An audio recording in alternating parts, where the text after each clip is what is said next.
What's up, Bug Doug with D&E in the Garage. I'm coming to you from inside my brand used 2001 Jeep Grand Cherokee 4.7 Limited with the Quadra Drive four-wheel drive system. I've been driving for about a week now. This is the first V8 WJ I've ever had.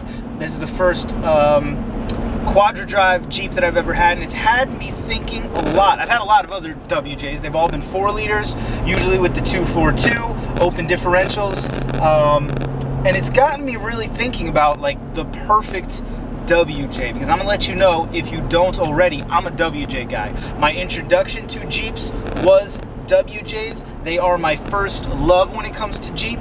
I love WJs. I've strayed away. I go get an XJ every once in a while, but I always come right back to the WJs. And there's actually, I mean, they only made the WJ for what, 6 years, 1999 to 2004.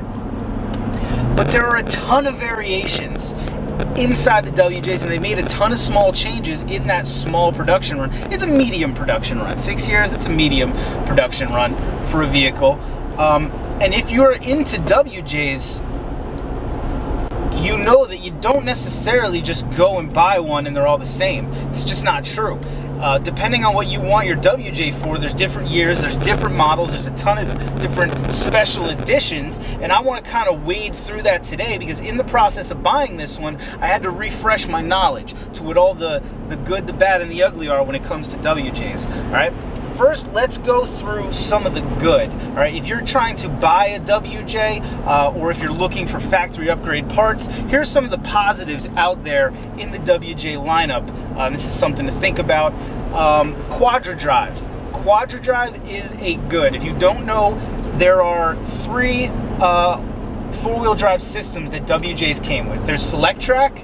That's a 242 transfer case, which is a selectable transfer case with full-time and part-time 4-wheel high, and then full-time 4-wheel low. That came with open differentials front and rear. Then there's Quadra Track 2, which is a 247 transfer case. That's essentially a limited slip transfer case. So it's rear-wheel drive until your rear wheels are spinning, and then it sends power to your front differential, but that also comes with open differentials.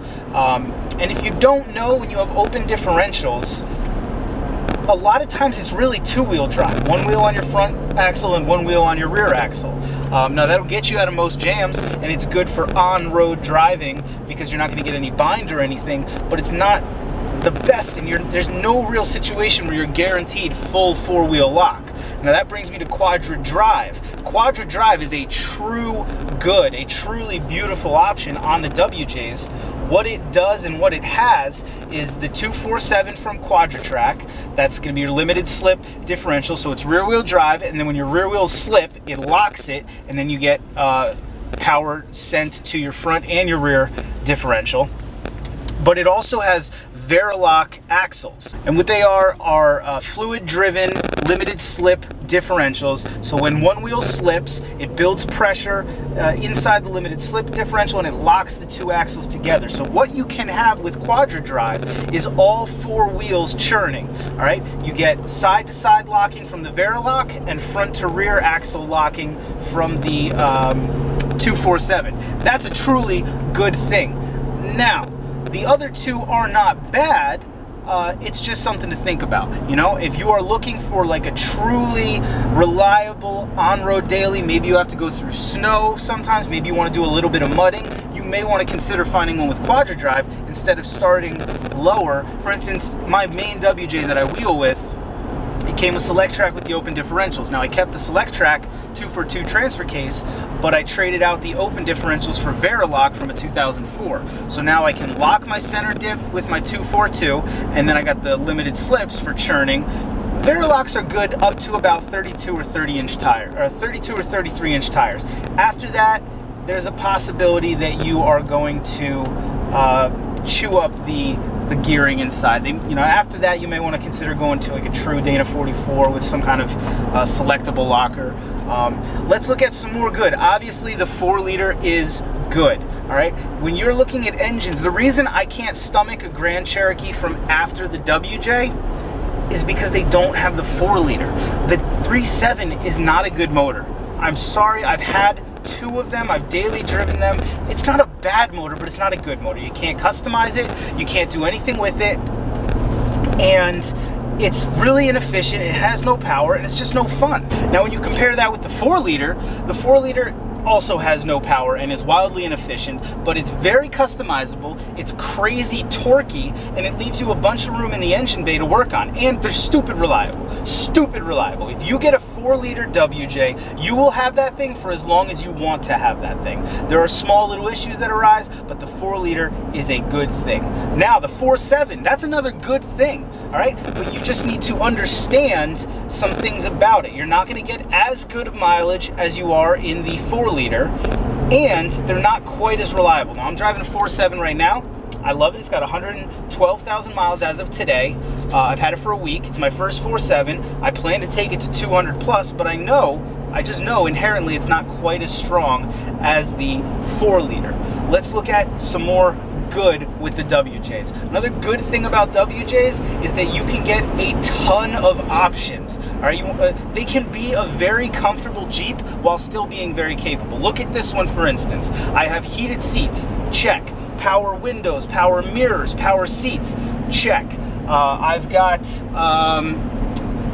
the auto dim mirror, check. These are things that maybe you can't get on a Cherokee. All right, they have 4-wheel coil springs, which make it a more comfortable daily driver than a Cherokee, for sure. They're a little bit bigger. I came from driving a Cherokee, and I love the Cherokee. I'm not bad-mouthing the Cherokee, but I drove a Cherokee for almost a year and a half before this. I loved it. It had no problems. It didn't give me any issues. It did everything I asked it to, but it had limitations in the comfort and drivability area that this WJ does not have. It doesn't have those issues, all right? This, I drive it on road 95% of the time, especially this one. It's my daily, but occasionally if I need to get through a field, I'm gonna put a plow on this. While it's comfortable enough for daily driving, it is capable enough to get me through that field. It's gonna plow my driveway. It's gonna tow my boat. It's gonna tow a lot more. These are all things you can do with the WJ. What's another good about the WJ? They're dirt cheap. Dirt friggin' cheap, because they don't attract the same off-roader attention that even a Cherokee or a ZJ attracts, right? I think off-roaders will go for a ZJ or an XJ before they'll go for a WJ because of the stigma, lifted minivan, all that thing. And then on the other side of it, even though they're comfortable and powerful, people who aren't into Jeeps are gonna look at maybe something bigger in a Tahoe or a Ford Explorer. These are similar in size to a Ford Explorer, a little smaller, before they're gonna look at a WJ, so they're dirt cheap. You can get a good one. I got this one, a very good one, low miles, $2,500. Had a blown radiator when I got it, so I fixed the radiator for $100, screw it, right? Very, very inexpensive to get, and then very, very inexpensive to keep running. Parts are cheap. The junkyards are full of these. They made hundreds of thousands, I don't know how many WJs were made, but hundreds of thousands of WJs were made over those 6 years. So if you go to any junkyard, anywhere, there's gonna be 5 of them to pull whatever parts you need. That's how, if you haven't seen the rest of my videos, that's how I keep my Jeeps on the road. I go to the U-pull yard, I pull whatever, oh, I blew this relay, I'm not paying $75 at the dealership, I'm going to the junkyard, I'm pulling one for $5. I'm gonna pull a spare while I'm there so I don't have to do this again. Super inexpensive to buy, super inexpensive to keep on the road. Right, now let's go on to some of the bads. What are some of the things that maybe aren't quite as great about the WJ? First and foremost, they don't share their axles with anything else. Now, if you know anything about Jeeps and you're modding out 90s, early 2000s Jeeps, you know the TJ, the ZJ, and the XJ all have a lot of parts in common. So that means you can find a TJ, ZJ, or XJ with a lift. You know, you can take a TJ lift and put it in your ZJ, or you can take a ZJ front axle and put it in your XJ. There is a lot of crossover, a lot of common parts, even interior parts and stuff. You can take seats from this and put it in that. The WJ is standalone, man. Even like the WK after this shares parts with the Commander, which is cool. The WJ, everything in here is unique. The axles are unique. They don't fit in anything else. So you can't take anything, like you can't take a Dana 44 that was in a TJ and put it in there, or you know, even between the ZJ and the WJ, there's very little that shares outside of the motor and the transmission.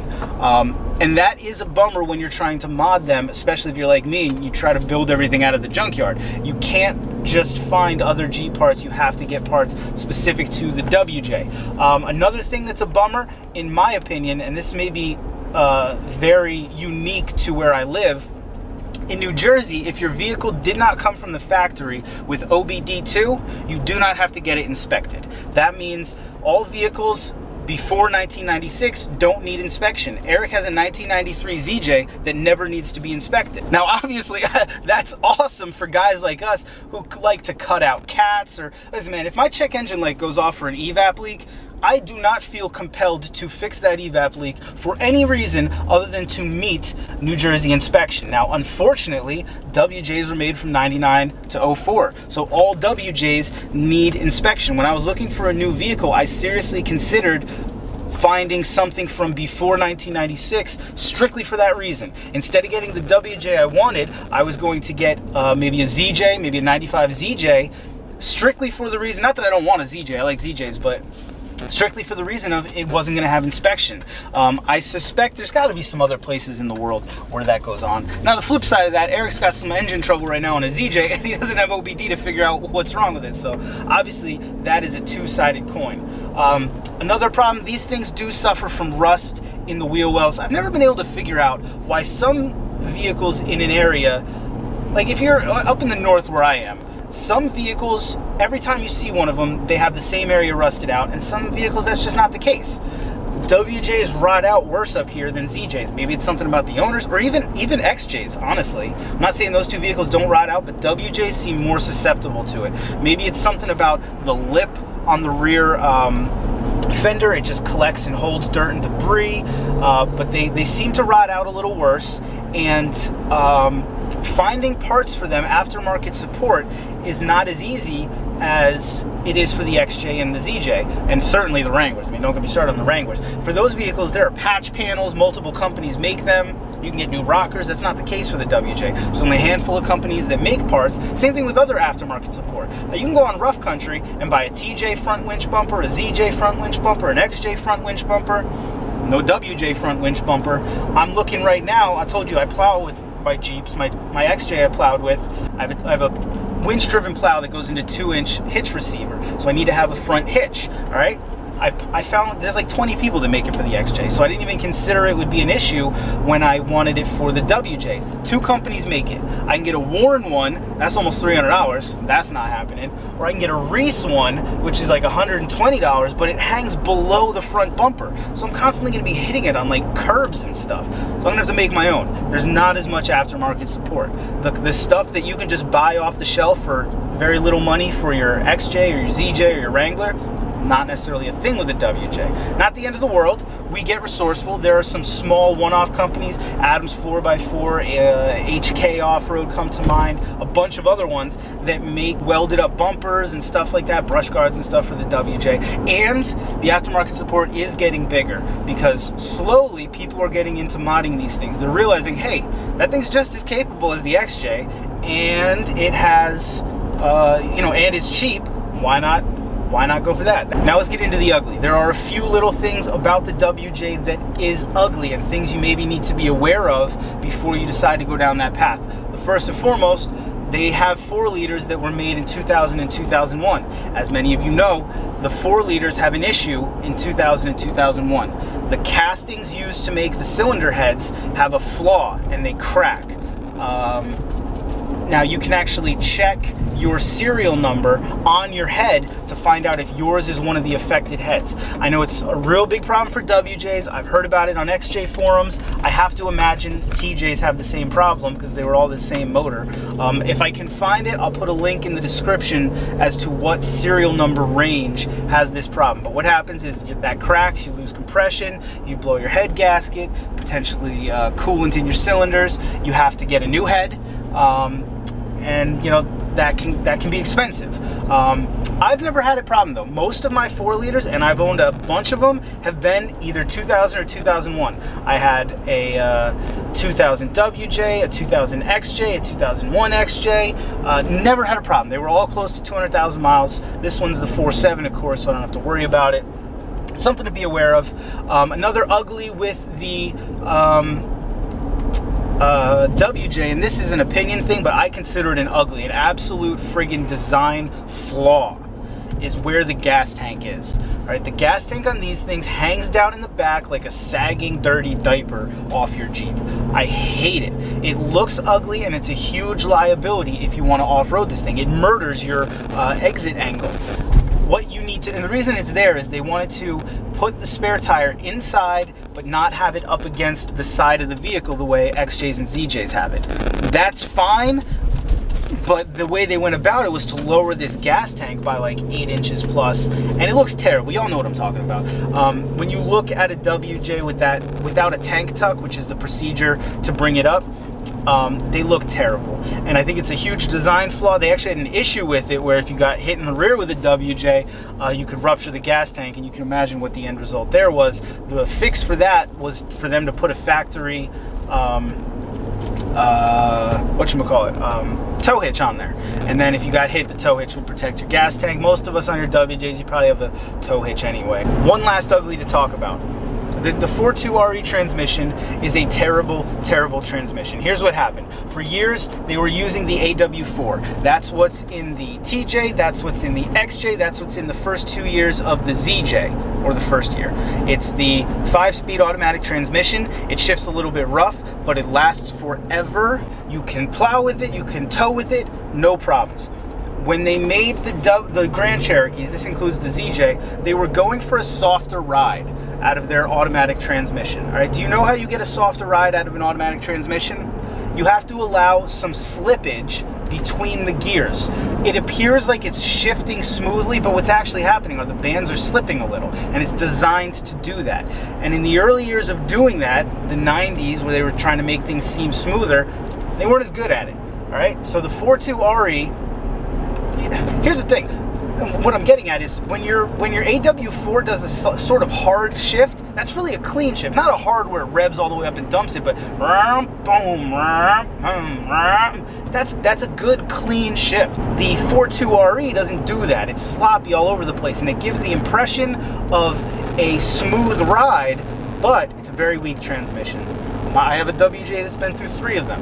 All right, people all the time, you need to treat it with respect and care. If you overheat it once, it's toast. So if you're gonna wheel with it, if you're gonna tow with it, get yourself a transmission cooler. Get one from the dealer, get one from the aftermarket, get one from a junkyard to put it in there. Do it, because if you overheat it once, you're done. If you put the wrong fluid in it, you're done. That's about it, I think, for the uglies. Overall, WJ is a great vehicle. It's made even better by the fact that there are so many different models. There's a WJ out there for everyone. I've owned a bunch of Laredos. Why? Because I'm broke and I needed a good, moderately efficient daily driver. All right, now I'm a little older, I want something a little more comfortable, and I want to be able to tow. So what I do, I get the 4.7 Limited, fully loaded, man. It's got every imaginable package out there, all right? If you want something even nicer than that, they have a ton of special editions. The Overland package is my unicorn. Someday I want an 04 unicorn in that blue, I think they might call it Liberty Blue. They had the Upcountry, which has some lifted springs. You can get them with tow hooks on the front. You can get factory tow packages. There's a WJ out there for everyone. And because they've been out so long and they made so many of them and so many people like them, people have figured out every single issue a WJ can have. If you experience anything in a WJ, you go to Jeep Forum, you type in what your problem is, and there's going to be 12 to 12,000 threads on your exact topic with dudes just like you who've already figured it out, and they figured out a cheap, effective way to fix it. Whether I mean anything, you know, dumb stuff like the fan relays go, so you drill a hole under the headlights so you can get to the fan relay. And I was just reading something about rewiring the memory seats so that they work better. I mean, every issue for every model and every engine and transmission configuration has been figured out on the WJ. So that's it, man. That's my love letter to the WJ, the good, the bad, and the ugly. Like I said, this is almost my dream Jeep. It's like 95% there. For it to be my truly dream WJ, it would have to be an Overland, it would have to be an 04, and it would have to have the 4-liter. I'm experimenting with the 4.7. I've never owned a V8. I thought it was time, but I love the 4-liter, man. I want to be buried with a 4-liter. I heard, I saw a great shirt the other day. So when I die, I want to be buried in my Jeep. So you haven't found a hole yet that my Jeep couldn't get me out of. Thought that was pretty funny.